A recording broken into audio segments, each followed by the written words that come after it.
ശ്രീകൃഷ്ണ ഗോസ്വാമി അഷ്ടകം ശ്രീനിവാസാചാര്യ രചിച്ചതാണ് ഗോസ്വാമി അഷ്ടകം. ശ്രീല പ്രഭുപാദർ പല സ്ഥലങ്ങളിലും ഈ അഷ്ടകത്തെ പ്രതിപാദിക്കുന്നുണ്ട്. അപ്പൊ നമുക്ക് കേൾക്കാം.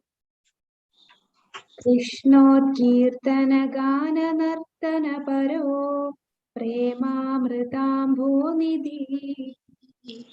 ധീരാധീര ജനപ്രിയോ പ്രിയകരോ നിർമ്മത്സരോ പൂജിതോ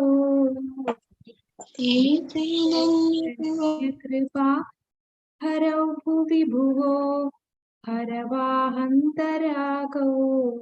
വന്ദേ രൂപ സനാതനോ രഘുയുഗോ ശ്രീജീവ ഗോപാലകോ നാനാശാസ്ത്ര വിചാരണൈക നിപുണോ സദ്ധർമ്മ സംസ്ഥാപകോ ലോകാനാം ഹിതകാരിണോ ത്രിഭുവനേ മാന്യോ ശരണ്യാകരോ രാധാ കൃഷ്ണ പദാരവിന്ദ ഭജന നന്ദേ നമത്താലികോ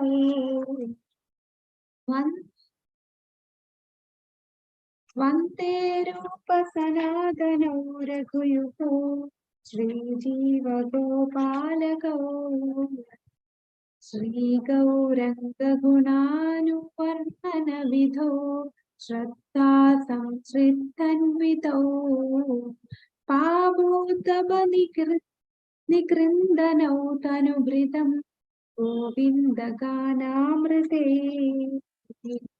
ആനന്ദാംബുധിവർദ്ധനൈക നിപുണോ കൈവല്യനിസ്താരകോ വന്ദേ രൂപ സനാതനോ രഘുയുഗോ ശ്രീജീവ ഗോപാലകോ ത്യക്ത്വാ തൂർണമശേഷമണ്ഡലപതി ശ്രേണിം സദാ തുച്ഛവത് ഭൂത്വാ ദീനഗണേശകൗ കരുണയാ കൗപീനകന്ദാശ്രിതോ ഗോപീ ഭാവരസാമൃതാഭിലഹരി കല്ലോലമഗ്നൗ മുഹോ വന്ദേ രൂപ സനാതനോ രഘുയുഗോ ശ്രീജീവ ഗോപാലകോ ജത്കോകില ഹംസ സാരസഗണാ കീർണേ മയൂരാകുലേ നാനാരത്നനിബദ്ധമൂലവിടപാ ശ്രീയുക്ത വൃന്ദാവനേ രാധാ കൃഷ്ണ മഹർനിശം പ്രഭജതൗ ജീവാർത്ഥതൗ യൗമുദാ വന്ദേ രൂപ സനാതനോ രഘുയുഗോ ശ്രീജീവ ഗോപാലകോ സംഖ്യാപൂർവക നാമഗാനനദിഭി കാലാവസാനീകൃതൗ നിദ്രാഹാര വിഹാരകാദിവിജിതൗ ചാത്യന്തദീനൗ ചയൗ രാധാ കൃഷ്ണ ഗുണസ്മൃതിർമധുരിമാ നന്ദേന സമ്മോഹിതോ വന്ദേ രൂപ സനാതനോ രഘുയുഗോ ശ്രീജീവ ഗോപാലകോ രാധാ കുണ്ഠതടേ കലിന്ദ തനയാ തീരേ ച വംശീവഠേ പ്രേമോന്മാദവശാദശേഷദശയാ ഗ്രസ്തൗ പ്രമത്തൗ സദാ ഗായന്തൗ ച കഥാ ഹരിർഗുണവരം ഭാവാഭിഭൂതൗ മുദാ വന്ദേ രൂപ സനാതനോ രഘുയുഗോ ശ്രീജീവ ഗോപാലകോ ഹേ രാധേ വ്രജ ദേവികേ ച ലളിതേ ഹേ നന്ദ സോനോ കുതാ ശ്രീ ഗോവർദ്ധന കൽപപാദ പദലേ കാളിന്ദീ വനേ കുതഃ ഘോഷന്താവിതി സർവതോ വ്രജപുരേ കേതൈർമഹാവിഹ്വലോ वन्दे रूपसनातनौ रघुयुगौ श्रीजीवगोपालकौ वन्दे रूपसनातनौ रघुयुगौ ശ്രീജീവഗോപാലകോ. ഹരേ കൃഷ്ണ.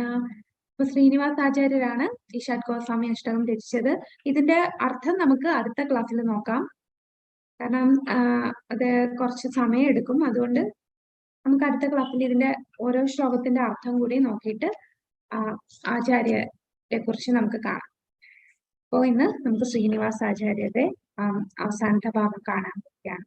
ഓം നമോ ഭഗവതേ വാസുദേവായ. ഓം നമോ ഭഗവതേ വാസുദേവായ. ഓം നമോ ഭഗവതേ വാസുദേവായ. ഓം അജ്ഞാനതിമിരാന്തസ്യ ജ്ഞാനാഞ്ജനശലാകയ ചക്ഷുരുന്മീലിതം യേന തസ്മൈ ശ്രീഗുരുവേ നമഃ. നമോ ഓം വിഷ്ണുപാദായ കൃഷ്ണപ്രേഷ്ഠായ ഭൂതലേ ശ്രീമതേ ഭക്തിവേദാന്ത സ്വാമിനിധി നാമിനെ.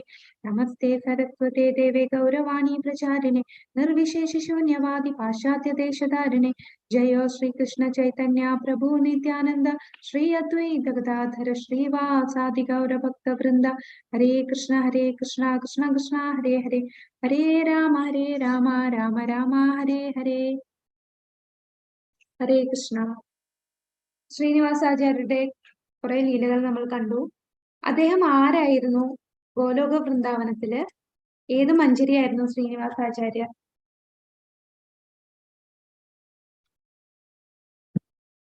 ഹരേ കൃഷ്ണ. ഓർമ്മയുണ്ടോ?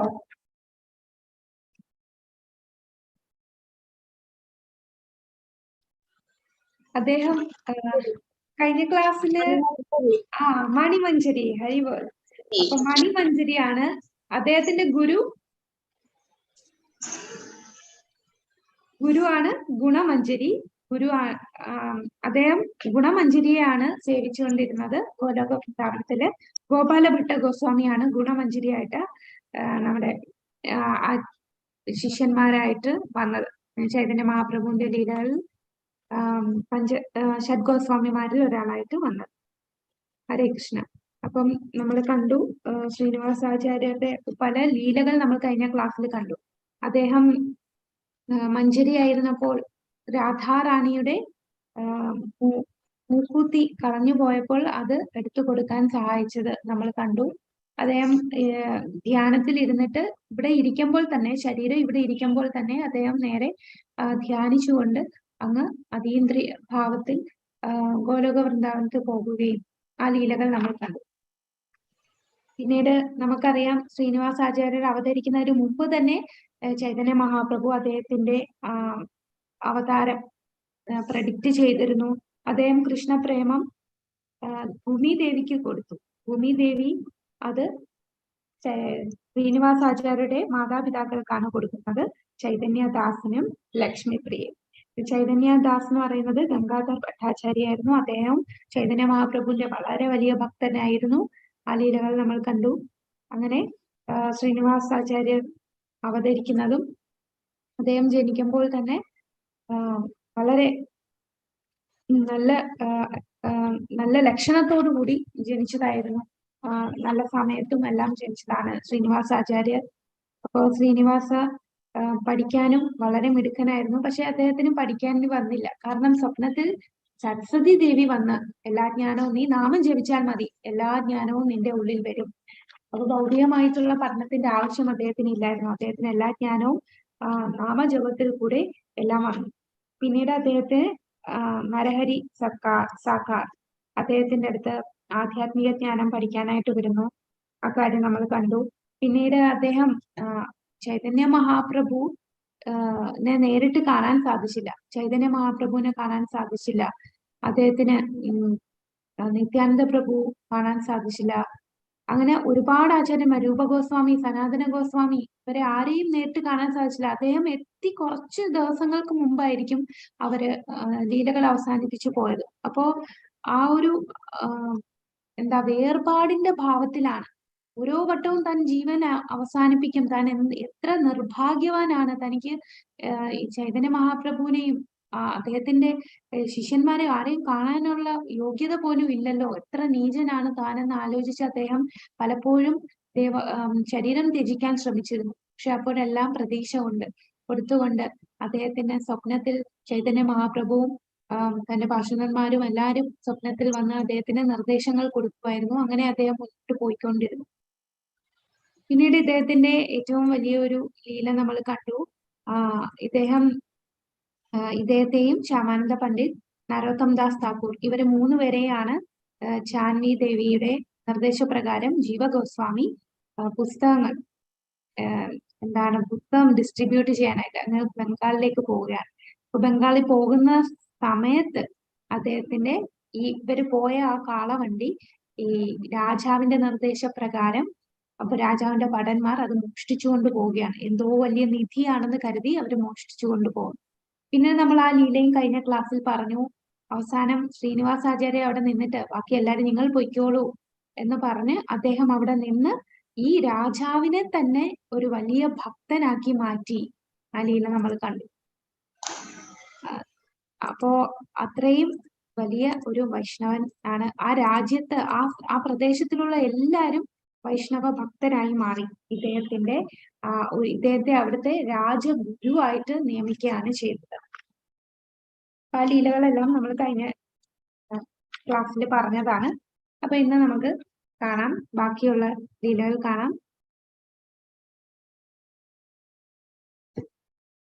ഹരേ കൃഷ്ണ ഹരേ കൃഷ്ണ കൃഷ്ണ കൃഷ്ണ ഹരേ ഹരേ. പിന്നീട് അദ്ദേഹം ഗദാധർ പണ്ഡിത്തിനെ കണ്ട കാര്യം നമ്മൾ പറഞ്ഞു. ഗദാധർ പണ്ഡിതിന്റെ അടുത്ത് ചെന്ന എന്തിനാണ്? ശ്രീമദ് ഭാഗവതം അദ്ദേഹത്തിൽ നിന്ന് പഠിക്കാൻ വേണ്ടിയാണ് അവിടെ ചെന്നത്. പക്ഷെ എന്താ സംഭവിച്ചത്?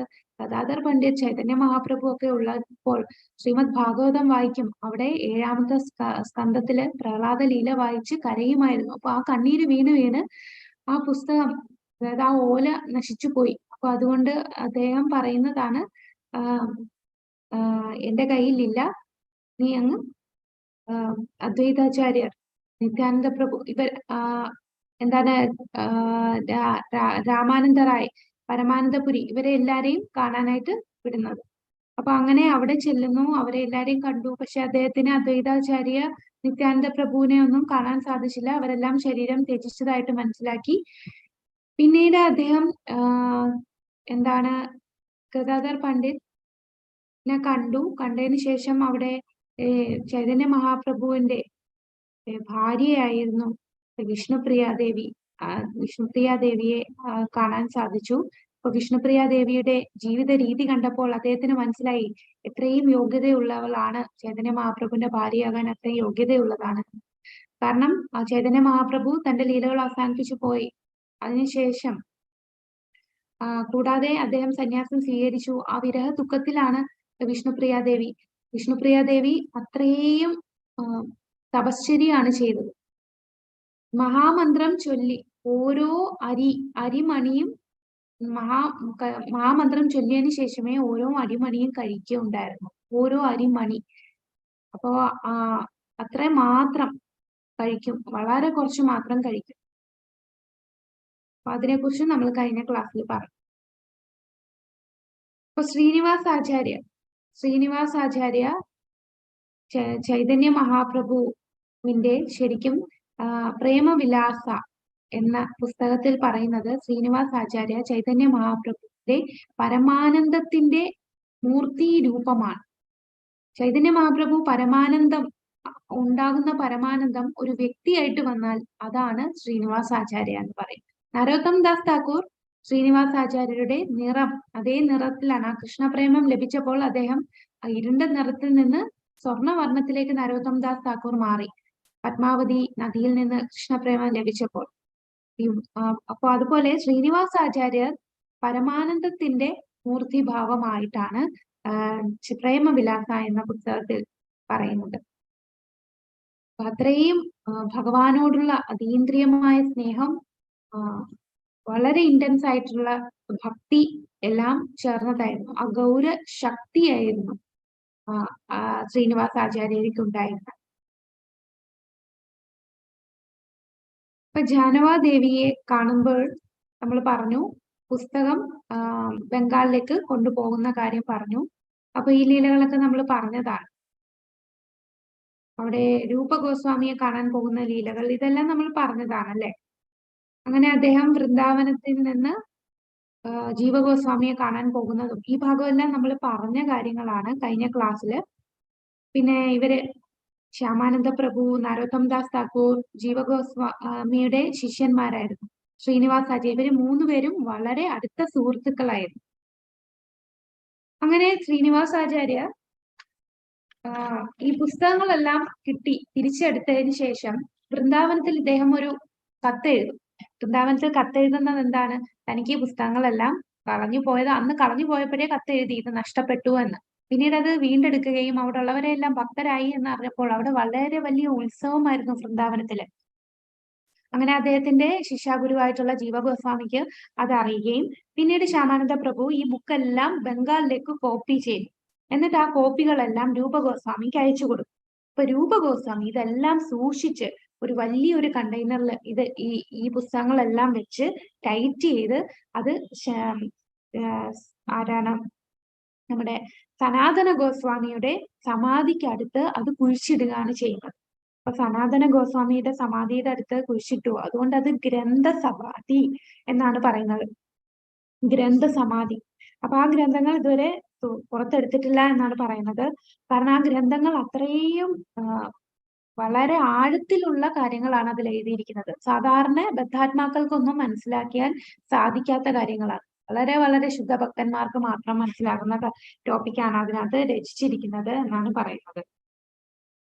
ഇനി നമുക്കറിയാം ശ്രീനിവാസാചാര്യരുടെ ഏറ്റവും വലിയ ഒരു അച്ചീവ്മെന്റ് എന്ന് പറയുന്നത് ഈ രാജാവിനെ ആ വിഷ്ണുപൂർ എന്ന പ്രദേശത്തിലുള്ള എല്ലാവരും വൈഷ്ണവരായി എന്നുള്ളതാണ്. അവിടുത്തെ രാജഗുരുവായിരുന്നു അദ്ദേഹം. പക്ഷെ രാജഗുരു എന്ന സ്ഥാനം അവിടെ കിട്ടിയിട്ട് പോലും അദ്ദേഹം വളരെ വിനീതനായിരുന്നു. വളരെ വിനീതനായിരുന്നു അദ്ദേഹം.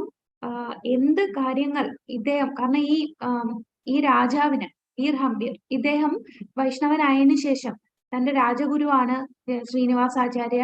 അപ്പൊ അദ്ദേഹത്തിനോട് എല്ലാ കാര്യങ്ങളും പൊളിറ്റിക്സ് ആണെങ്കിലും ഏതെങ്കിലും നീതിപരമായിട്ടുള്ളയും ലീഗൽ ആയിട്ടുള്ള കാര്യങ്ങളും ഇതെല്ലാം ഇദ്ദേഹത്തിന്റെ അടുത്താണ് ചോദിക്കുന്നത്. അപ്പൊ ഇദ്ദേഹം എല്ലാ ഉത്തരങ്ങളും ശ്രീമദ് ഭാഗവതം ബേസ് ചെയ്താണ് ഉത്തരങ്ങൾ പറയുന്നത്. എല്ലാ കാര്യങ്ങളും തീരുമാനമെടുക്കുന്നതുമെല്ലാം ഭാഗവത പ്രകാരം അതിലുള്ള കാര്യങ്ങൾ വെച്ചിട്ടായിരിക്കും ഇദ്ദേഹം തീരുമാനമെടുക്കുന്നത്. അത് ആ തീരുമാനം അതുപോലെ രാജാവ് പാലിക്കുമായിരുന്നു. പിന്നീട് ഈ രാജാവ് ആ പ്രദേശത്തുള്ള ആൾക്കാരെ എല്ലാരെയും നിർബന്ധമായി എല്ലാവരും നാമം ജപിക്കണം, എല്ലാരും വൈഷ്ണവ കലണ്ടർ പ്രകാരമുള്ള എല്ലാ ആഘോഷങ്ങളും പങ്കെടുക്കണം, എല്ലാവരും ഏകാദശി എടുക്കണം, അങ്ങനെ എല്ലാ കാര്യങ്ങളും വൈഷ്ണവ കലണ്ടർ പ്രകാരം ചെയ്യുമായിരുന്നു. ഇപ്പൊ നാമം ജപിക്കാത്ത ആളുകൾ ഉണ്ടെങ്കിൽ അവർക്ക് ശിക്ഷ കൊടുക്കുമായിരുന്നു. ചിലപ്പോ അവരെ ജയിലിൽ കൊണ്ടിടും. ഇനി അവർക്ക് ശിക്ഷയായിട്ട് ഇന്ന് നീ 32 മാല ജപിക്കണം എന്നുള്ള ശിക്ഷ കൊടുക്കുമായിരുന്നു. അപ്പൊ അങ്ങനെ എന്തെങ്കിലും കംപ്ലൈന്റ് കിട്ടിയ ഉടനെ ശിക്ഷ കൊടുക്കുമായിരുന്നു ആ രാജാവ്. അതുകൊണ്ട് തന്നെ ആ നാട്ടിലുള്ള ജനങ്ങളെല്ലാവരും നല്ല സദ്ഗുണങ്ങൾ ഉള്ളവരും വളരെ വിനീതരായിട്ടുള്ളവരും വിനയാന്വിതരായിട്ടുള്ളവരും മര്യാദയുള്ള വ്യക്തികളുമായിരുന്നു വിഷ്ണുപുരത്തിലുള്ള പ്രജകൾ. ഒന്ന് ചിന്തിച്ചു നോക്കിയാൽ നമ്മുടെ രാജ്യത്തും അങ്ങനെ ഒരു രാജാവ് വന്ന് എല്ലാവരും നാമം ജപിക്കണം എന്ന് പറഞ്ഞാൽ ആ പ്രജകൾ, നമ്മുടെ നാട്ടിലുള്ള എല്ലാവരും എത്ര ശാന്തിയും സമാധാനവും സൗഹൃദത്തോടു കൂടിയായിരിക്കും പോവുക. ഒന്നിലും ഒരു അസൂയയില്ല, ഒന്നിലും ഒരു മത്സരമില്ല. എല്ലാവരും അങ്ങോട്ടും ഇങ്ങോട്ടും സഹായിച്ച് ഒരു ഏറ്റക്കുറച്ചുകൾ ഇല്ലാതെ എത്ര സൗഹൃദത്തോടു കൂടി പോവായിരുന്നു. അപ്പൊ വിഷ്ണുപുരത്തിലുള്ള ജനങ്ങൾ ഇപ്പോഴും വിഷ്ണുപുരത്തിലുള്ള ജനങ്ങൾ ഇങ്ങനെയാണ് എന്നാണ് പറയുന്നത്. ഈ ഭക്തനല്ലാത്ത ഒരു വ്യക്തി, സാധാരണ ഒരു ദേശങ്ങളെ കുറിച്ച് പഠിക്കുന്ന ഒരു ഭൗതികവാദിയായിട്ടുള്ള ഒരു വ്യക്തി ഈ വിഷ്ണുപുര എന്ന ദേശത്തെ കുറിച്ച് ഒരു ആർട്ടിക്കിൾ എഴുതിയിട്ടുണ്ടായിരുന്നു. അതിലിങ്ങനെ പറയുമായിരുന്നു, അവിടെയുള്ള വ്യക്തികളെല്ലാരും നല്ല സദ്ഗുണങ്ങളുള്ള വ്യക്തികളാണ്. ഓരോ വ്യക്തികൾ അവര് ചൈതന്യ മഹാപ്രഭു എന്ന ഒരു സന്യാസിക്ക് അവര് എല്ലാരും ആഹാരം കഴിക്കുന്നതിന് മുമ്പ് സമർപ്പിച്ചിട്ടാണ് കഴിക്കുന്നത് എന്ന് പറയുമായിരുന്നു. അപ്പൊ ആ ആർട്ടിക്കിളിൽ എഴുതിയ വ്യക്തിക്ക് ചൈതന്യ മഹാപ്രഭു ആരാന്നറിയില്ല, ഏതോ ഒരു സന്യാസി വര്യൻ എന്നുള്ള രീതിയിലേ അറിയത്തുള്ളൂ. അപ്പൊ അത് ഭഗവാനാണ് എന്നൊക്കെ നമുക്ക് ഗൗഡിയ വൈഷ്ണവർക്ക് വ്യക്തമായിട്ട് അറിയാം. അപ്പൊ അതൊരു തെളിവാണ്. അതായത് ഇപ്പോഴും വിഷ്ണുപൂരിലുള്ള ജനങ്ങൾ ഇങ്ങനെ സദ്ഗുണങ്ങളുള്ള വ്യക്തികളാണ്. അവര് ചൈതന്യ മഹാപ്രഭു എന്ന സന്യാസി വര്യന് രാജാവിന്റെ നാമത്തിൽ എല്ലാവരും ആഹാരം അർപ്പിക്കുകയും അവരേത് ആഘോഷം വന്നാലും എല്ലാം പ്രാർത്ഥിക്കുകയും ചെയ്യുന്നത് ഈ സന്യാസി വര്യനെയാണ് എന്ന് അതിൽ പറയുന്നുണ്ട്. അങ്ങനെ വിഷ്ണുപുരില് കുറെ നാള് നിന്നതിന് ശേഷം ശ്രീനിവാസാചാര്യൻ വീണ്ടും യാത്ര തുടങ്ങി കൂടുതൽ കൂടുതൽ പ്രചാരണത്തിന് വേണ്ടി. അങ്ങനെ അതിനുശേഷം അദ്ദേഹം വിവാഹം കഴിക്കുന്നു. 2 സ്ത്രീകൾ വിവാഹം കഴിക്കുന്നു. അപ്പൊ അന്നൊക്കെ രണ്ടുപേരെയൊക്കെ വിവാഹം കഴിക്കുമായിരുന്നു. ഈശ്വരി, ഗൗരംഗ പ്രിയ, ഈ രണ്ടുപേരെയാണ് വിവാഹം കഴിക്കുന്നത്. ഇവർ രണ്ടുപേരിൽ നിന്ന് 3 പെൺമക്കളും ഒരു മകനും ഉണ്ടായിരുന്നു. 3 പെൺമക്കൾ എന്ന് പറയുന്നത് ഹേമലത, കൃഷ്ണപ്രിയ, കാഞ്ചന, പിന്നെ മകൻ ഗതി ഗോവിന്ദ. ഈ 4 മക്കളായിരുന്നു ശ്രീനിവാസാചാര്യക്ക് ഉണ്ടായിരുന്നത്. അതില് എല്ലാ മക്കളും വളരെ വലിയ വൈഷ്ണവരായിരുന്നു. അതിലെടുത്തു പറയപ്പെടുന്നത് ഹേമലത എന്ന മകളായിരുന്നു. പിതാവിന്റെ പാത അതേപോലെ പിന്തുടർന്ന വ്യക്തിയായിരുന്നു ഹേമലത. അപ്പൊ ഹേമലത അത്ര നല്ല രീതിയിൽ പ്രചരിപ്പിക്കുകയും ചെയ്യുമായിരുന്നു. ഹേമലത ആധ്യാത്മിക ഗുരു, ഹേമലത ഗോസ്വാമിനി എന്നായിരുന്നു പറയുന്നത്. അപ്പം ഹേമലത ഗോസ്വാമിനി ശ്രീനിവാസാചാര്യരുടെ മകൾ ഒരു ആധ്യാത്മിക ഗുരുവാകുന്നു.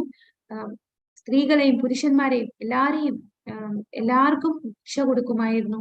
അങ്ങനെ അവരെല്ലാരെയും ഭക്തരാക്കുമായിരുന്നു. പിന്നെ ശ്രീനിവാസാചാര്യരുടെ ഈ ഒരുപാട് ശിഷ്യന്മാരുണ്ടെങ്കിലും ഏറ്റവും പ്രിയപ്പെട്ട ശിഷ്യനാണ് രാമചന്ദ്ര കവിരാജ്. ഈ രാമചന്ദ്ര കവിരാജിനെ കുറിച്ച് നമ്മൾ നരോത്തം ദാസ് താക്കൂറിന്റെ ലീല പറഞ്ഞപ്പോ നമ്മൾ ഈ പേര് കേട്ടിട്ടുണ്ട്.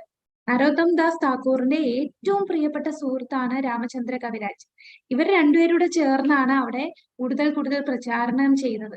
രാമചന്ദ്ര കവിരാജും നരോത്തം ദാസ് താക്കൂറും നമ്മൾ ഒരുപാട് ലീലകൾ നരോത്തം ദാസ് താക്കൂറിന്റെ ലീലകൾ പറഞ്ഞപ്പോ എന്താണ് രണ്ട് കുട്ടികൾ ഇങ്ങനെ മൃഗബലിക്ക് വേണ്ടി ദുർഗാ ആരാധനയ്ക്ക് മൃഗബലി ചെയ്യാനായിട്ട് ഒരു ആടിനെയും പോത്തിനെയൊക്കെ കൊണ്ടുപോകുന്നു.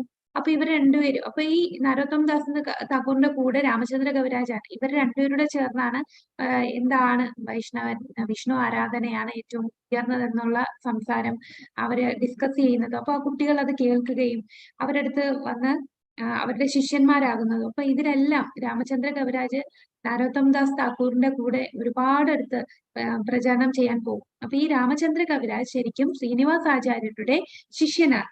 അപ്പൊ ഇദ്ദേഹം ശിഷ്യനായത് തന്നെ ഒരു പ്രത്യേക സാഹചര്യത്തിലാണ്. അതായത് ഒരു ദിവസം നമ്മുടെ ശ്രീനിവാസാചാര്യർ ഒരു കുളക്കരയിൽ ഇരിക്കുകയാണ്. അവിടെ ഇരുന്ന് ഇങ്ങനെ ധ്യാനിച്ചുകൊണ്ടിരുന്നപ്പോഴാണ് അവിടെ ഒരു കല്യാണം ഇങ്ങനെ നടക്കും. കല്യാണത്തിന് ആൾക്കാരെല്ലാരും കൊട്ടും മേളവും എല്ലാം എന്താണ് വധുവരന്മാരെ ഇങ്ങനെ ആനയിച്ചു കൊണ്ടുപോവുകയാണ്. അപ്പൊ ഇദ്ദേഹം ഇങ്ങനെ ഈ ശബ്ദമൊക്കെ കേട്ട് അദ്ദേഹം ഇങ്ങനെ നോക്കിക്കൊണ്ടിരിക്കുകയാണ്. അപ്പൊ ഇത് കണ്ടപ്പോ ഇദ്ദേഹത്തിന്റെ ശ്രദ്ധ കൂടുതലായിട്ട് പോയത് അതിലുള്ള വരന്റെ മുഖത്തായിരുന്നു. അപ്പൊ അദ്ദേഹം നോക്കിയപ്പോ ഇങ്ങനെ പല്ലക്കിൽ കൊണ്ടുപോവാണ് വരനെ. അപ്പൊ ഈ പല്ലക്കിൽ ഇരിക്കുന്ന ആ വധുവരന്മാരില് വരനെ കണ്ടാൽ സിംഹത്തിനെ പോലെ നല്ല വിരിഞ്ഞ മാറിടവും നല്ല ചുരുണ്ട മുടിയും നല്ല ബിംബാപ്പഴം പോലത്തെ ചുണ്ടും നല്ല പൂർണ്ണചന്ദ്രൻ ഉദിച്ചു നിൽക്കുന്ന പോലത്തെ മുഖവും നല്ല ഉയർന്ന മൂക്കും താമരയിതൾ പോലത്തെ കണ്ണുകളും നല്ല പട്ട് വസ്ത്രവും ധരിച്ചിരിക്കുന്നു. അപ്പൊ ഈ ഒരു രൂപം കണ്ടപ്പോ ശ്രീനിവാസാചാര്യർ വിചാരിച്ചു, ഇതാരാണ്? ഗന്ധർവന്റെ മകനാണോ? എത്ര സൗന്ദര്യമാണ് ഇവനുള്ളത്! അവൻ ഈ ഇത്രയും സൗന്ദര്യമുള്ള ഇവൻ എന്തുകൊണ്ട് അവന്റെ ജീവിതം ഭഗവാന്റെ സേവനത്തിന് ഉപയോഗിച്ചൂടാ? അല്ലെങ്കിൽ ഇവന്റെ ഈ സൗന്ദര്യം കൊണ്ട് എന്ത് പ്രയോജനമാണ് എന്നിങ്ങനെ ശ്രീനിവാസാചാര്യർ ചിന്തിക്കും. എന്നിട്ട് അവിടെ ഈ കല്യാണത്തിന്റെ നടന്നു പോകുന്ന ആൾക്കാരിൽ ഒരാളടുത്ത് ചോദിക്കും, ഇത് ആരാണ് ഈ വ്യക്തി? ഈ വരൻ ആരാണ്? വരനെ കുറിച്ച് ചോദിക്കും. അപ്പൊ പറയും, അത് രാമചന്ദ്ര കവിരാജാണ്. വളരെ വലിയ പണ്ഡിതനാണ്, വളരെ നല്ല ഗുണങ്ങളുള്ളവനാണ്, ബൃഹസ്പതിയുടെയും സരസ്വതിയുടെയും ജ്ഞാനമാണുള്ളത്. കൂടാതെ ആളൊരു ഡോക്ടറാണ്, ഫിസിഷ്യനാണ്. അപ്പൊ ശ്രീനിവാസാചാര്യ ഇതെല്ലാം കേട്ടിട്ട് അങ്ങ് തിരിച്ച് വീട്ടിൽ പോകുന്നു. അപ്പൊ ഈ സംഭാഷണം ശ്രീനിവാസാചാര്യ ഒരു വ്യക്തിയോട് ചോദിക്കുന്നത് രാമചന്ദ്ര കവിരാജ് ഇത് കേൾക്കുന്നുണ്ടായിരുന്നു. നമ്മുടെ വരൻ ഇത് കേൾക്കുന്നുണ്ടായിരുന്നു. എന്നിട്ട് ശ്രീനിവാസാചാര്യരെ ഒരു നോക്ക് കാണുന്നുണ്ട്. ഇത് ആരാണ് ഈ ചോദിക്കുന്നത് എന്നിങ്ങനെ നോക്കും. അതിനുശേഷം അന്ന് രാത്രി അദ്ദേഹം വീട്ടിൽ ചെന്നപ്പോ രാമചന്ദ്ര കവിരാജ് ചിന്തിക്കുന്നത് മൊത്തം രാത്രി മുഴുവൻ ശ്രീനിവാസാചാര്യരെ കുറിച്ച് ചിന്തിക്കുകയാണ്. അപ്പൊ ആദ്യ രാത്രിയില് വധുവരന്മാര് ചിലപ്പോ സാധാരണ ഒരു വരൻ തന്റെ വധുവിനെ കുറിച്ച് ചിന്തിക്കുകയാണ്. പക്ഷെ ഇവിടെ രാമചന്ദ്ര കവിരാജ് അവിടെ ചിന്ത മൊത്തവും ശ്രീനിവാസാചാര്യരെ കുറിച്ചായിരുന്നു. അപ്പൊ ഇതാണ് ആ ഒരു ഇദ്ദേഹത്തിന്റെ ഈ ശ്രീനിവാസാചാര്യർ ജസ്റ്റ് ഒന്ന് ചിന്തിച്ചതാണ്. ഇത്രയും സൗന്ദര്യമുള്ള ഒരു വ്യക്തി, ഇദ്ദേഹം എന്തുകൊണ്ട് ഭഗവാനെ സേവിച്ചൂടാ, അല്ലെങ്കിൽ ഇത്രയും സൗന്ദര്യമൊക്കെ ഉണ്ടായിട്ട് എന്ത് കാര്യം എന്നുള്ള രീതിയിൽ, അതായത് അദ്ദേഹത്തിന് ഇദ്ദേഹം ഒരു ഭക്തനായിരുന്നെങ്കിൽ എത്ര നന്നായിരുന്നു എന്നൊരു കാരുണ്യം അവിടെ പറഞ്ഞോളൂ. ഇതാണ് നമ്മളെല്ലാരും ആഗ്രഹിക്കേണ്ടതാണ്. ഏറ്റവും വലിയ ശുദ്ധ ഭക്തന്മാര് ഒരു വ്യക്തിയെ, അതുകൊണ്ടാണ് നമ്മൾ പറയുന്നത് ഒരു ശുദ്ധ ഭക്തന്റെ ദൃഷ്ടി പതിഞ്ഞാൽ തന്നെ നമ്മളുടെ എല്ലാ പാപവും നശിക്കുമെന്ന് പറയും. അപ്പൊ അതിന്റെ അർത്ഥം എന്ന് പറഞ്ഞാൽ ശുദ്ധ ഭക്തൻ ഒന്ന് മനസ്സുകൊണ്ട് വിചാരിച്ചാൽ മതി, പതീതനായിട്ടുള്ള ഈ ആത്മാവിന് ഭക്തി കിട്ടിയിരുന്നെങ്കിൽ എന്നൊന്ന് ജസ്റ്റ് ചിന്തിച്ചാൽ മതി. എത്ര പാപിയാണെങ്കിൽ പോലും ആ വ്യക്തിക്ക് ഭക്തിയിലേക്ക് വരാനുള്ള അവസരം ഭഗവാൻ കൊടുക്കുകയാണ്. ഇവിടെ രാമചന്ദ്ര കവിരാജ് അദ്ദേഹം മറ്റാരുമല്ല, അദ്ദേഹം ഒരു മഞ്ചരി തന്നെയാണ്. അപ്പൊ ഒരു എക്സാമ്പിൾ ആയിട്ട് പറഞ്ഞതാണ്. ഇങ്ങനെ വിവാഹം കഴിച്ചു പോയപ്പോ ജസ്റ്റ് ഒന്ന് കണ്ടപ്പോ ഇദ്ദേഹം മനസ്സിൽ കൊണ്ട് ചിന്തിച്ചതാണ് ഭക്തനായിക്കൂടാ എന്ന്. അപ്പോ ആ ഒരു ദൃഷ്ടി പതിഞ്ഞപ്പോൾ തന്നെ രാമചന്ദ്ര കവിരാജ് അന്ന് രാത്രി മൊത്തവും ശ്രീനിവാസാചാര്യരെ കുറിച്ച് ചിന്തിക്കുകയാണ്. അങ്ങനെ അദ്ദേഹത്തിന് മനസ്സിലായി അത്രയും ആഴത്തിലുള്ള ആധ്യാത്മിക സ്വഭാവമുള്ള വ്യക്തിയാണ് ശ്രീനിവാസാചാര്യ, അതീന്ദ്രിയ ഭാവത്തിലുള്ള വ്യക്തിയാണ് എന്ന് മനസ്സിലാക്കി. പിറ്റേന്ന് രാവിലെ രാമചന്ദ്ര കവിരാജ് നേരെ ഓടി ശ്രീനിവാസാചാര്യരുടെ കാൽക്കൽ വീഴുകയാണ്. അദ്ദേഹത്തിന്റെ ഹൃദയം തന്നെ സമർപ്പിച്ചു. പറയും, എനിക്ക് അങ്ങയുടെ ശിഷ്യനാകണം. അപ്പൊ ഇത് കണ്ട് ശ്രീനിവാസാചാര്യ വളരെ സ്നേഹത്തോടു കൂടി രാമചന്ദ്ര കവിരാജിനെ പിടിച്ചുയർത്തി അദ്ദേഹം ആലിംഗനം ചെയ്യുകയാണ്. അപ്പൊ മറ്റുള്ള ശിഷ്യന്മാരെല്ലാം ഈ ഒരു ബന്ധം ഈ ഒരു റിലേഷൻ ഇങ്ങനെ ഇത്രയും സ്നേഹത്തോടെ ഇദ്ദേഹം ഇത് ചെയ്യുന്നതും എല്ലാരും നോക്കിക്കൊണ്ടിരിക്കുകയാണ്. കാരണം ഇദ്ദേഹത്തിന്റെ ഒരു ആലിംഗനം കിട്ടുക, ആ സ്നേഹത്തോടെ ഒരു തൊടുക എന്ന് പറയുന്ന എല്ലാ ശിഷ്യന്മാരും ആഗ്രഹിക്കുന്ന ഒന്നാണ്. എന്നിട്ട് ശ്രീനിവാസാചാര്യ പറയും, എല്ലാവരുടെ അടുത്തും കൂടെ പറയും, ഞാനും രാമചന്ദ്ര കവിരാജും ഞങ്ങൾ തമ്മിൽ വളരെ ആഴത്തിലുള്ള ഒരു ബന്ധമാണുള്ളത്. ഞങ്ങൾ വീണ്ടും കണ്ടുമുട്ടുകയാണ്. ഒരുപാട് നാളത്തെ സെപ്പറേഷൻ, ഒരുപാട് നാളത്തെ ആ പിരിയലിന് ശേഷം എന്തിനാണ് കണ്ടുമുട്ടുന്നത്? സങ്കീർത്തനം, ചൈതന്യ മഹാപ്രഭുവിന്റെ സങ്കീർത്തനം എല്ലായിടത്തും പ്രചരിപ്പിക്കാനായിട്ട് ഞങ്ങൾ വീണ്ടും കണ്ടുമുട്ടി. അപ്പൊ ശരിക്കും എവിടാണ് ഇത് ശരി ആദ്യമായിട്ടാണ് അപ്പൊ കാണുന്നത്. അപ്പൊ എങ്ങനെയാണ് ഇതിനു മുമ്പുള്ള റിലേഷൻ? അതങ്ങ് നമ്മുടെ മണിമഞ്ജരിയുടെ സേവിക്കുന്ന മറ്റൊരു മഞ്ജരിയാണ് നമ്മുടെ രാമചന്ദ്ര കവിരാജ്. അപ്പൊ അതിനുശേഷം ഇവിടെ ലീലയ്ക്ക് ചൈതന്യ മഹാപ്രഭുവിന്റെ സങ്കീർത്തന പ്രസ്ഥാനം അത് കൂടുതൽ പ്രചരിപ്പിക്കാനായിട്ട് ആ മഞ്ജരി താഴേട്ട് ഇറങ്ങി വന്നതാണ് ഈ രാമചന്ദ്ര കവിരാജും കൂടാതെ ശ്രീനിവാസാചാര്യരും. അപ്പം ശ്രീനിവാസാചാര്യരുടെ ഏറ്റവും പ്രിയപ്പെട്ട ശിഷ്യനായിരുന്നു രാമചന്ദ്ര കവിരാജ്. കൂടാതെ നരോത്തം ദാസ് താക്കൂറിന്റെ ഏറ്റവും പ്രിയപ്പെട്ട സുഹൃത്താണ്, ബെസ്റ്റ് ഫ്രണ്ടാണ് നരോത്തം ദാസ് താക്കൂറിന്റെ. അപ്പൊ ഈ രാമചന്ദ്ര കവിരാജിന്റെ ഈ സ്വഭാവവും അദ്ദേഹത്തിന്റെ ആ രൂപവും വളരെ സ്പെഷ്യൽ ആയിരുന്നു. കാരണം കാണുമ്പോൾ തന്നെ ഏതോ ദേവൻ അവതരിച്ചു വന്ന പോലെ. അപ്പൊ ആൾക്കാരൊക്കെ പറയുമായിരുന്നു, ഇതേതോ ഒരു ദേവനാണ്, സ്വർഗലോകത്തു നിന്ന് വന്ന ഏതോ ദേവനാണ്. കാരണം അത്ര സൗന്ദര്യമായിരുന്നു രാമചന്ദ്ര കവിരാജ്. കൂടാതെ അദ്ദേഹത്തിന്റെ സ്വഭാവ ശുദ്ധിയും അത്രയും ഗുണപരമായിരുന്നു. ചിലർ പറയും ഇത് ഏതോ ഭഗവാൻ തന്നെ അവതരിച്ചതാണോ എന്നും തെറ്റിദ്ധരിക്കുന്നുണ്ടായിരുന്നു. അപ്പോ ഒരു ദിവസം രാത്രി രാമചന്ദ്ര കവിരാജന് ഒരു സ്വപ്നത്തിൽ ചൈതന്യ മഹാപ്രഭുവിന്റെ ദർശനം കിട്ടും. ചൈതന്യ മഹാപ്രഭു പറയും, ഓ രാമചന്ദ്ര കവിരാജ്, നീ എനിക്ക് നരോത്തം ദാസിനെ പോലെ ഏറ്റവും പ്രിയപ്പെട്ടവൻ തന്നെയാണ്. നീ നിന്റെ ജീവിതം ഇനി ഈ ശുദ്ധ ഭക്തി എല്ലാരിലും പ്രചരിപ്പിക്കാനായിട്ട് ഈ ദേശം മൊത്തവും നരോത്തം ദാസ് താക്കൂറുമായിട്ട് ചേർന്ന് പ്രചരിപ്പിക്കണം. എന്നിട്ട് ഇവിടെ ഉള്ള ഈ പാപികളായിട്ടുള്ള ആത്മാക്കളെ എല്ലാരെയും നീ രക്ഷിക്കണം എന്ന് രാമചന്ദ്ര കവിരാജന്റെ സ്വപ്നത്തിൽ ചൈതന്യ മഹാപ്രഭു വന്ന് പറയും. അപ്പൊ തന്നെ ആ സമയത്ത് തന്നെ ആ രാത്രി തന്നെ ചൈതന്യ മഹാപ്രഭു ശ്രീനിവാസ് ആചാര്യരുടെ സ്വപ്നത്തിലും വരും. സ്വപ്നത്തിൽ വന്നിട്ട് ഇങ്ങനെ പറയും, ഞാൻ രാമചന്ദ്ര കവിരാജന് ഇങ്ങനെ ഒരു നിർദ്ദേശം കൊടുത്തിട്ടുണ്ട്, അവൻ ഇനി നേരെ നരോത്തം ദാസിന്റെ കൂടെ പോട്ടെ. നരോത്തമും രാമചന്ദ്രനും കവിരാജും രണ്ടുപേരൂടെ ചേർന്ന് ഇവിടെ എല്ലായിടത്തും പ്രചരണം ചെയ്യട്ടെ, എല്ലാവർക്കും കൃഷ്ണപ്രേമം വിതരണം ചെയ്യാനായിട്ട് അവർ പ്രചരിപ്പിക്കട്ടെ എന്ന് പറയും. അങ്ങനെ ശ്രീനിവാസാചാര്യ പെട്ടെന്ന് ഉണരും ആ സ്വപ്നത്തിന് ശേഷം. എന്നിട്ട് അദ്ദേഹം വിചാരിക്കും, അദ്ദേഹം വളരെ അത്ഭുത സ്തബ്ധനാവും. ഭഗവാൻ എത്ര കാരുണ്യമാണ് എന്റെ ശിഷ്യന് വേണ്ടി കൊടുത്തിരിക്കുന്നത്. എന്റെ ശിഷ്യന്റെ സ്വപ്നത്തിൽ വന്ന് അവന് ഒരു നിർദ്ദേശം കൊടുത്തു, അവൻ ഈ ഒരു സേവനം കൊടുത്തു. ഇതൊക്കെ ആലോചിച്ച് അദ്ദേഹത്തിന് വളരെ സന്തോഷമായിരുന്നു. അപ്പം രാമചന്ദ്ര കവിരാജും നരോത്തം ദാസ് താക്കൂർ എന്ന് പറഞ്ഞാൽ ഒരു ആത്മാവ് രണ്ട് ശരീരം പോലെയായിരുന്നു. അവരെപ്പോഴും ഒന്നിച്ചായിരുന്നു. അപ്പൊ നരോത്തം ദാസ് താക്കൂറിന്റെ എല്ലാ ഭജനയിലും, മിക്ക ഭജനത്തിനും അവസാനം എന്റെ പ്രിയപ്പെട്ട രാമചന്ദ്ര കവിരാജ് എന്ന് എപ്പോഴും പറയും. അവസാനത്തെ ആ ഭജനിലെ അവസാനത്തെ ലൈൻ നമ്മൾ ഇടയ്ക്ക് ഒരു ദിവസം വായിച്ചിരുന്നു. അപ്പൊ അതിലിങ്ങനെ രാമചന്ദ്ര കവിരാജിന്റെ എന്റെ പ്രിയപ്പെട്ട സുഹൃത്ത് ആണ്, ആ സുഹൃത്തും ഞാനും അപേക്ഷിക്കുന്നു എന്ന് പറഞ്ഞ് അദ്ദേഹം എഴുതുമായിരുന്നു. അപ്പോ എല്ലാവർക്കും അറിയാം, നരോത്തം ദാസ് താക്കൂർ ഉണ്ടെങ്കിൽ കൂടെ രാമചന്ദ്ര കവിരാജ് കാണും. അപ്പൊ എല്ലാരും പറയുമ്പോ ഒറ്റ ശ്വാസത്തിൽ ഇവർ രണ്ടുപേരുടെ പേരായിരിക്കും പറയുന്നത്. ചിലപ്പോ പറയാ നരോത്തം രാമചന്ദ്ര, ഇങ്ങനെ രണ്ടുപേരെയും കൂടെ ഒന്നിച്ചാ പറയാ. അവരെപ്പോഴും ഒന്നിച്ചിരുന്ന് കഴിക്കും, ഒന്നിച്ച് കുളിക്കും, ഒന്നിച്ച് സങ്കീർത്തനം ചെയ്യും, ഒന്നിച്ചാണ് എല്ലായിടത്തും പ്രചരണത്തിന് പോകുന്നത്. അവർക്ക് ആ രസത്തിന്റെ ആ പരമാനന്ദം അതുമെല്ലാം ഒന്നിച്ചിരുന്നാണ് അവരത് ആസ്വദിക്കുന്നത്. അങ്ങനെ ശ്രീനിവാസാചാര്യ, നരോത്തം ദാസ് താക്കൂർ, രാമചന്ദ്ര കവിരാജ്, കൂടാതെ ശ്യാമാനന്ദ പണ്ഡിറ്റ്, അദ്ദേഹത്തെ കുറിച്ച് നമുക്ക് ഇനി അടുത്ത ആഴ്ച തൊട്ട് കേൾക്കാം.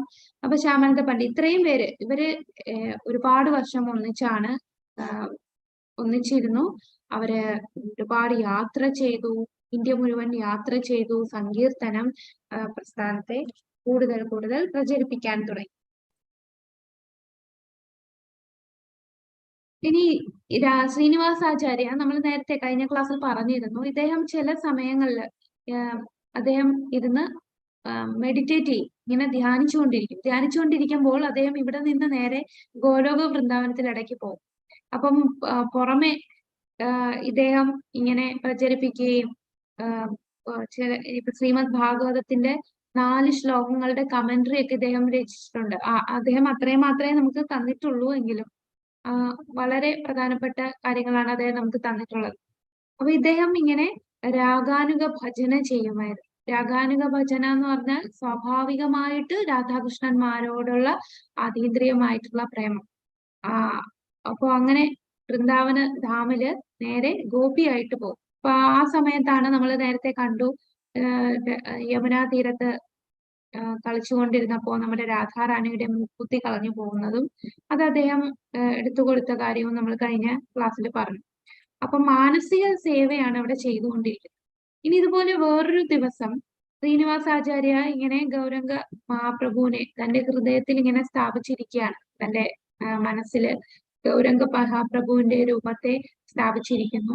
എന്നിട്ട് അദ്ദേഹത്തിനെ ഇങ്ങനെ സ്വർണ്ണ വെഞ്ചാമരം കൊണ്ട് വീശി പഞ്ചപുഷ്പമാലകളൊക്കെ ചാർത്തുന്നുണ്ട്. മനസ്സ് സേവ ചെയ്യാണ്, മനസ്സുകൊണ്ട് സേവ ചെയ്തുകൊണ്ടിരിക്കുകയാണ് ഇദ്ദേഹം. ഒരു സ്വർണ്ണ വെഞ്ചാമരത്തിൽ ഇരുത്തുകയും അദ്ദേഹത്തിനെ സ്വർണ്ണ സിംഹാസനത്തിൽ ഇരുത്തുകയും കൂടാതെ സ്വർണ്ണ വെഞ്ചാമരം കൊണ്ട് അദ്ദേഹത്തെ വീശുകയും പിന്നീട് അദ്ദേഹത്തിന് പഞ്ചപുഷ്പമാല അണിയിക്കുകയൊക്കെ ചെയ്യുന്നത് ഇദ്ദേഹം മാനസ പൂജ ചെയ്തുകൊണ്ടിരിക്കുകയാണ്. അങ്ങനെ പെട്ടെന്ന് അദ്ദേഹം ഉണർന്നപ്പോ അദ്ദേഹം ഗൗരംഗ പ്രഭുവിന് സമർപ്പിച്ച ആ പുഷ്പം, അതേ പുഷ്പം ഗൗരംഗ ചൈതന്യ മഹാപ്രഭു തിരിച്ച് ശ്രീനിവാസാചാര്യർക്ക് കൊടുക്കുന്നുണ്ട്. അതേ മാല അദ്ദേഹം തിരിച്ച് ഈ ധ്യാനത്തിൽ നിന്ന് തിരിച്ചു വന്നപ്പോൾ അദ്ദേഹത്തിന്റെ കഴുത്തിൽ കിടക്കുന്നു. അപ്പൊ ആ മാനസ പൂജ ചെയ്യുന്നത് അത് അതുപോലെ അദ്ദേഹത്തിന് ലഭിക്കുന്നുണ്ട്. അത് അതേപോലെ ഭഗവാൻ സ്വീകരിക്കുകയാണ്. അപ്പൊ ചൈതന്യ മഹാപ്രഭുവിന് ഗൗരംഗയ്ക്ക് അർപ്പിച്ച ആ പുഷ്പമാല തിരിച്ച് ഗൗരംഗ സ്നേഹം കൊണ്ട് ശ്രീനിവാസാചാര്യക്ക് മാനസ പൂജ ചെയ്തപ്പോ കൊടുത്തതാണ്. അപ്പൊ അദ്ദേഹം ആ മാനസ പൂജയിൽ നിന്ന് വെളിയിൽ വന്നപ്പോ അതേ മാല അദ്ദേഹത്തിന്റെ കഴുത്തിൽ കിടക്കും. പിന്നീട് ഒരു ദിവസം അദ്ദേഹം ഇങ്ങനെ അതീന്ദ്രിയമായിട്ട് ധ്യാനിച്ചുകൊണ്ടിരുന്നപ്പോ ഹോളി ലീല ഉണ്ടായിരുന്നു. ഹോളി ലീല എന്താന്ന് പറഞ്ഞാൽ നമുക്കറിയാം ഇദ്ദേഹം മണിമഞ്ചരിയാണ്. അപ്പൊ മണിമഞ്ചരി നോക്കുമ്പോൾ ഗോപിമാരും രാധാറാണിയും ശ്രീകൃഷ്ണനും എല്ലാരും കൂടെ ഹോളി ഈ കളറ് ഈ നിറം വാരി വിതറി കളിച്ചുകൊണ്ടിരിക്കുകയാണ്. അപ്പൊ ഗോപികളെല്ലാം മണിമഞ്ചരിയോട് പറയും, നീ ഈ നിറമെല്ലാം രാധാറാണിക്ക് രാധികയ്ക്ക് കൊടുക്കുക. എന്നിട്ട് അവരുടെ കൂടെ നിന്നിട്ട് ശ്യാമ നമുക്ക് കാണാം, നമ്മുടെ കൃഷ്ണനും കുറച്ചുപേരും ഒരു സൈഡിലും പിന്നെ രാധാറാണിയും ബാക്കി കുറെ ഗോപിമാരും വേറൊരു സൈഡിൽ നിൽക്കുകയാണ്. അപ്പം രാധാറാണിയുടെ കൂടെ കുറെ ഉള്ള ഗോപിയായിട്ട് ഞങ്ങളുടെ സൈഡിൽ വന്ന് നീ മണിമഞ്ചരി വന്ന് നിൽക്കാൻ പറയും. എന്നിട്ട് ഇവരെല്ലാം കൂടെ ഇങ്ങോട്ടും ഇങ്ങോട്ടും ഈ ഇങ്ങനെ കളർ അറിഞ്ഞ് യുദ്ധം ചെയ്യുകയാണ്, ആരാണ് ഏറ്റവും കൂടുതൽ അറിയുക. അങ്ങനെ ശ്യാമയ്ക്കെതിരായിട്ട്, അത് ശ്യാമ എന്ന് പറഞ്ഞാൽ നമ്മുടെ കൃഷ്ണനെതിരായിട്ട് നിൽക്കാൻ പറയും മണിമഞ്ചരിയോട്. ബാക്കിയുള്ള ഗോപികൾ പറയും. അപ്പൊ ബാക്കിയുള്ള ഗോപികൾ മണിമഞ്ചരിയുടെ അടുത്ത് പറയും, ഈ നിറമെല്ലാം നീ രാധാറാണിക്ക് കൊടുക്ക്, എന്നിട്ട് ഞങ്ങളുടെ സൈഡിൽ നിൽക്ക്, നമുക്ക് കൃഷ്ണനുമായിട്ട് ശ്യാമവർണ്ണനായിട്ടുള്ള നമ്മുടെ കൃഷ്ണനുമായിട്ട് യുദ്ധം ചെയ്ത് കളിക്കാം. അങ്ങനെ വളരെ വലിയ രീതിയിലുള്ള ഒരു യുദ്ധമായിരുന്നു. അങ്ങോട്ടും ഇങ്ങോട്ടും ഒക്കെ നിറം ചാലിച്ച് എറിയുകയായിരുന്നു. പെട്ടെന്ന് അദ്ദേഹം തന്റെ ധ്യാനത്തിൽ നിന്ന് വെളിയിൽ വന്നു. വെളിയിൽ വന്നപ്പോ അദ്ദേഹം എന്താ കാണുന്നത്? തന്റെ തല മുതൽ കാല് വരെ എല്ലായിടത്തും എന്താ മഴവില്ല് പോലെ പല പല നിറങ്ങൾ പൗഡറായിട്ട് അദ്ദേഹത്തിന്റെ ശരീരത്തിൽ നിൽക്കുകയാണ്. അന്ന് ആധ്യാത്മിക ലോകത്ത് ഗോലോക വൃന്ദാവനത്തിൽ നടന്ന ആ ലീല അതേപോലെ അദ്ദേഹം തിരിച്ചു വന്നപ്പോഴും അദ്ദേഹത്തിന്റെ ശരീരത്തിലുണ്ട്. ആ മണവും എല്ലാം അവിടെ നിൽക്കുകയാണ്. ഇതാണ് ഹോളിയിലുള്ള ലീല. അപ്പം പല പല ലീലകൾ അദ്ദേഹം ഇങ്ങനെ അതീന്ദ്രിയമായിട്ട് ധ്യാനിച്ചുകൊണ്ടിരിക്കുമ്പോൾ അദ്ദേഹം തിരിച്ച് ധ്യാനത്തിൽ നിന്ന് വരുമ്പോഴും അദ്ദേഹത്തിന്റെ ശരീരത്തിൽ അത് പ്രകടമായിരുന്നു. അപ്പൊ ശ്രീനിവാസാചാര്യ എന്താണ് എല്ലാ ദിവസവും ചെയ്യുന്നത് എന്ന് നമുക്കിവിടെ കാണാം. അപ്പൊ ഈ പടത്തില് കാണിച്ചിരിക്കുന്നത് നരോത്തം ദാസ് താക്കൂർ, ശ്രീനിവാസാചാര്യ, ശ്യാമാനന്ദ പണ്ഡിറ്റ്, ശ്രീ രസികാനന്ദ, രാമചന്ദ്ര കവിരാജ്, ഇവരെ 5 പേരെയാണ്. ഇവരെല്ലാരുമാണ് 16-ാം നൂറ്റാണ്ടില് ചൈതന്യ മഹാപ്രഭുവിന്റെ ഈ ഹരേ കൃഷ്ണ അവബോധത്തെ പ്രചരിപ്പിച്ചുകൊണ്ടിരുന്ന ആദ്യമായിട്ട് ബുക്ക് ഡിസ്ട്രിബ്യൂഷൻ നടത്തിയ പേരാണ് നമ്മുടെ നരോത്തം ദാസ് താക്കൂർ, ശ്യാമാനന്ദ പണ്ഡിറ്റ്, ശ്രീനിവാസാചാര്യ. അപ്പൊ നമുക്ക് ശ്രീനിവാസാചാര്യരുടെ ഓരോ ദിവസം എന്താണ് അദ്ദേഹം ചെയ്യുന്നതെന്ന് നോക്കാം.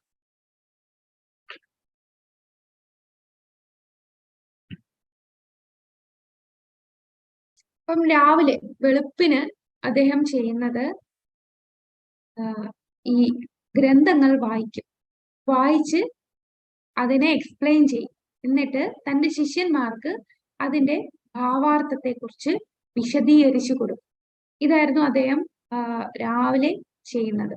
എന്നിട്ട് ഈ പുസ്തകങ്ങളെല്ലാം ഇങ്ങനെ പഠിക്കുന്നത് 10 മണി വരെ, രാവിലെ 10 മണി വരെ ഇത് ഇദ്ദേഹം ഇങ്ങനെ പഠിക്കും. എല്ലാ പുസ്തകങ്ങളെയും പഠിച്ച് തന്റെ ശിഷ്യന്മാർക്ക് പറഞ്ഞു കൊടുക്കുകയൊക്കെ ചെയ്യും. എന്നിട്ട് 2 മണി വരെ, ഉച്ചതിരിഞ്ഞ് 2 മണി വരെ അദ്ദേഹം എന്താ ചെയ്യുക? 10 മണി കഴിഞ്ഞാൽ പിന്നെ 2 മണി വരെ അദ്ദേഹം നാമം ജപിക്കും. നാമജപം, ഈ ജപമാലയിലാണ് നാമം ജപിക്കുന്നത്. അതിന്റെ ഇടയിൽ അദ്ദേഹം ചില സമയത്ത് ഇതുപോലെ മാനസ പൂജ ഭഗവാന് ചെയ്യും. അതീന്ദ്രിയമായിട്ടുള്ള ധ്യാനത്തിലായിരിക്കും അദ്ദേഹം ഭഗവാനെ സേവിച്ചുകൊണ്ട് ധ്യാനത്തിലേക്ക് കടക്കും. പിന്നെ വൈകിട്ട് 4 മണി തൊട്ട് 6 മണി വരെ ഇദ്ദേഹം എല്ലാ ശിഷ്യന്മാരും കൂടെ ഇരുന്ന് സങ്കീർത്തനം ചെയ്യുകയായിരിക്കും. അപ്പൊ ഈ സങ്കീർത്തനം, ഇതിനെ മനോഹർ ഷോയി എന്നാണ് പറയുന്നത്. ഇത് ഇപ്പൊ ഒരു ക്ലാസിക്കൽ സ്റ്റൈലിലാണ് അദ്ദേഹം ഇങ്ങനെ സങ്കീർത്തനം ചെയ്യുന്നത്. പിന്നീട് രാത്രിയാകുമ്പോൾ അദ്ദേഹം തന്റെ ശിഷ്യന്മാരെ കൃഷ്ണലീലകളെ കുറിച്ച് എല്ലാവരുമായിട്ട് ഡിസ്കസ് ചെയ്യും. തന്റെ ശിഷ്യന്മാർക്ക് അതേക്കുറിച്ചുള്ള നിർദ്ദേശങ്ങൾ കൊടുക്കും. എന്താ കൃഷ്ണന്റെ ലീലകൾ, അതേക്കുറിച്ച് സംസാരിച്ച് എല്ലാവരും കൂടെ ചേർന്ന് കൃഷ്ണലീലകൾ പറയുകയാണ് രാത്രി ചെയ്യുന്നത്. ഇതാണ് ശ്രീനിവാസാചാര്യ എല്ലാ ദിവസവും ചെയ്യുന്നത്. ഇതിന്റെ ഇടയ്ക്ക് ഈ അതീന്ദ്രിയമായിട്ടുള്ള ധ്യാനത്തിൽ ഇരിക്കുമ്പോഴാണ് ഇദ്ദേഹം നേരെ ഗോലോക വൃന്ദാവനത്ത് പോവുകയും അവിടെയുള്ള ഓരോ ലീലകൾ കഴിഞ്ഞ് തിരിച്ചു വരുമ്പോൾ അതേ കാര്യങ്ങൾ തന്നെ അദ്ദേഹത്തിന്റെ ശരീരത്തിൽ പ്രകടമാകുന്നതും കാണാൻ സാധിക്കുന്നതായിരുന്നു. ഇദ്ദേഹം നമുക്ക് തന്നിട്ടുള്ള പുസ്തകങ്ങൾ എന്ന് പറയാൻ അദ്ദേഹം ആകെ 5 കവിതകൾ മാത്രമേ എഴുതിയിട്ടുള്ളൂ. പിന്നീട് ശ്രീമദ് ഭാഗവതത്തിന്റെ ഏറ്റവും പ്രധാനപ്പെട്ട 4 ശ്ലോകങ്ങൾ അതിനെ കുറിച്ച് ഉള്ള കമന്ററി അദ്ദേഹം തന്നിട്ടുണ്ട്. ഇദ്ദേഹം രചിച്ച ഭജൻസില് ഏറ്റവും പ്രധാനപ്പെട്ട അഷ്ടകമാണ്, അതാണ് ഷഡ്ഗോസ്വാമി അഷ്ടകം. നമ്മൾ ഇന്ന് ക്ലാസ്സിന് മുമ്പ് ഇത് പറഞ്ഞു, ഷഡ്ഗോസ്വാമി അഷ്ടകം. അപ്പോ അദ്ദേഹം വളരെ കുറച്ചേ തന്നിട്ടുള്ളൂ എന്നുണ്ടെങ്കിലും എല്ലാം വളരെ പ്രധാനപ്പെട്ട കാര്യങ്ങളാണ് അദ്ദേഹം ഗൗഡീയ പരമ്പരയിൽ ഏറ്റവും ഒരു വലിയൊരു മുഖമുദ്ര തന്നെയാണ് ശ്രീനിവാസാചാര്യ തന്നിട്ടുള്ളത്. ഇനി ശ്രീനിവാസാചാര്യ തന്റെ ലീലകൾ അവസാനിപ്പിച്ചു പോകുന്നത്, അദ്ദേഹത്തിന് ഈ ശരീരം വെടിയാൻ തോന്നൽ വന്നത് തന്നെ തന്റെ ഏറ്റവും പ്രിയപ്പെട്ട ശിഷ്യനായ രാമചന്ദ്ര കവിരാജ് പെട്ടെന്ന് തന്റെ ശരീരം വെടിഞ്ഞപ്പോഴാണ്. ഇവർ രണ്ടുപേരും ഒന്നിച്ച് വൃന്ദാവനത്തിലേക്ക് പോകുമ്പോഴാണ് രാമചന്ദ്ര കവിരാജ് തന്റെ ശരീരം വെടിയേണ്ടി വന്നത്. അപ്പോ ആ ഒരു വിരഹ ദുഃഖം താങ്ങാൻ കഴിയാതെ ശ്രീനിവാസാചാര്യർ തന്റെ ശരീരം വെടിയാണ് ചെയ്തത്. അപ്പോ രാമചന്ദ്ര കവിരാജ് ശരീരം ഇവിടുത്തെ ലീല അവസാനിപ്പിച്ചു പോയപ്പോ ശ്രീനിവാസാചാര്യക്ക് തന്റെ ജീവിതം കൊണ്ട് ഇനി അർത്ഥമില്ല, ഇനി എന്തിനാണ് താൻ ജീവിക്കുന്നത് എന്നുള്ള തോന്നൽ വരാൻ തുടങ്ങി. അങ്ങനെയാണ് അദ്ദേഹം തന്റെ ശരീരം വെടിഞ്ഞത്. നമുക്കറിയാം രൂപഗോസ്വാമി സനാതന ഗോസ്വാമി ലീലകൾ അവസാനിപ്പിച്ചു പോയപ്പോ രൂപഗോസ്വാമിക്ക് ഒരുപാട് നേരം നിൽക്കാൻ സാധിച്ചില്ല. അതാണ് ശ്രീനിവാസാചാര്യർ എപ്പോ വരും എന്ന് കാത്തിരുന്നു. അദ്ദേഹം വരാൻ ലേറ്റായി. അവസാനം എല്ലാം ജീവഗോസ്വാമിയെ ഏൽപ്പിച്ചിട്ട് രൂപഗോസ്വാമി ശരീരം വെടിഞ്ഞു പോവുകയാണ് ചെയ്തത്. അതേപോലെയാണ് നമുക്ക് ശ്രീനിവാസാചാര്യർക്ക് തന്റെ ഏറ്റവും പ്രിയപ്പെട്ട ശിഷ്യനാണ് രാമചന്ദ്ര കവിരാജ് തന്റെ ശരീരം വെടിഞ്ഞത് അദ്ദേഹത്തിന് താങ്ങാൻ സാധിക്കാത്തതുകൊണ്ട് അദ്ദേഹത്തിനും ഇനിയും കൂടുതൽ നാൾ നിൽക്കാൻ തോന്നിയില്ല. ആ വിരഹഭാവത്തിൽ ഇരിക്കുകയാണ്. ആ വിരഹം സഹിക്കാൻ വയ്യാതെ അദ്ദേഹം ശരീരം വെടിഞ്ഞ് ലീലകൾ അവസാനിപ്പിച്ചു പോവുകയാണ്. അപ്പൊ ഇവര് രണ്ടുപേരും പോയപ്പോ ഇത് ആർക്കാണ് സഹിക്കാൻ കഴിയാഞ്ഞത്? ശ്രീനിവാസാചാര്യയും രാമചന്ദ്ര കവിരാജും ശരീരം വെടിഞ്ഞു പോയി. അപ്പൊ ഇത് ആർക്കാണ് സഹിക്കാൻ കഴിയാഞ്ഞത്? നരോത്തം ദാസ് താക്കൂർ അല്ലെ? നമ്മൾ കഴിഞ്ഞ ക്ലാസ്സില് നരോത്തം ദാസ് താക്കൂറിന്റെ ലീലകൾ പറഞ്ഞപ്പോ അദ്ദേഹവും തന്റെ ശരീരം വെടിയാൻ തീരുമാനിച്ചത് ഇവർ രണ്ടുപേരും ലീലകൾ അവസാനിപ്പിച്ചു പോയി എന്ന് അറിഞ്ഞപ്പോഴാണ്. നമുക്കറിയാം അദ്ദേഹത്തിന്റെ ശിഷ്യന്മാര് ഇത് അദ്ദേഹത്തെ അറിയിക്കാനായിട്ട് ഒരുപാട് വിഷമിച്ചു. അവർക്ക് ആ ഒരു ശക്തി ഇല്ലായിരുന്നു നരോത്തം ദാസ് താക്കൂറിനെ ഇവർ രണ്ടുപേരുടെയും കാര്യം ശരീരം വെടിഞ്ഞു എന്ന് അറിയിക്കാനായിട്ട്. അപ്പൊ ഇത് അറിഞ്ഞപ്പോ അദ്ദേഹം ഭയങ്കരമായിട്ട് കരയുകയാണ് ചെയ്തത്. കരഞ്ഞ് അദ്ദേഹം ചിലപ്പോൾ കാട്ടിലേക്ക് ഓടിപ്പോയിട്ട് അവിടെ നിന്ന് കരയുമായിരുന്നു. അങ്ങനെ ഒരു ദിവസം അദ്ദേഹം തന്റെ ശരീരം വെടിയും. അപ്പൊ ഇതിൽ നിന്ന് നമ്മൾ മനസ്സിലാക്കേണ്ടത് ഈ ഒരു ശിഷ്യന്മാര് വൈഷ്ണവര് നരോത്തം ദാസ് താക്കൂറും രാമചന്ദ്ര കവിരാജും തമ്മിലുള്ള ബന്ധം എന്ന് പറഞ്ഞാൽ സുഹൃത്ത് ബന്ധമാണ്.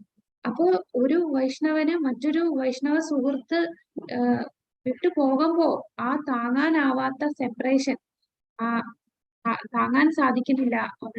ആ വിരഹ ദുഃഖമാണ്, ആ വേർപാടിന്റെ ദുഃഖമാണ്. അത്രയും ഇന്റിമേറ്റ് റിലേഷൻ ആണ് ഉള്ളത്.